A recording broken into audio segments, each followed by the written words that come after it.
So I was also invited by some international student at that time to come back to Chinatown to be part of them wanting to start up a volunteer free English classes for garment workers. So once they found out that I could speak Chinese, they said, "Oh, can you come and help do this?" I said, "Well, I never taught this, but let me try for one semester."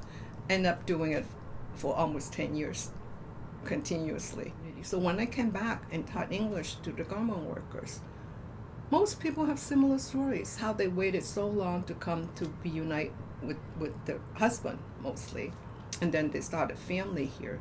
And before that time, before this 65 or so, there weren't that many families here. It's mostly men. And when the women were allowed to come, then we start to have families here. So those incidents or those historical markers, like the Chinese Exclusion Act 1882, and then the Civil Rights Movement and the big change, social change that came with that for winning so many rights, are the two important markers in our history that impacted on my personal life. First is the Exclusion Act. I said, well, how dare them enact policies like that? Did they even involve the people who that law would impact? My guess is no. They never asked them, right? Or even involve them in the discussion. And then when you see something that you don't like, or that you don't think is working right, and it really go against the grain of a constitution that says all men are created equal. So, well, from my experience, no, not everything is equal.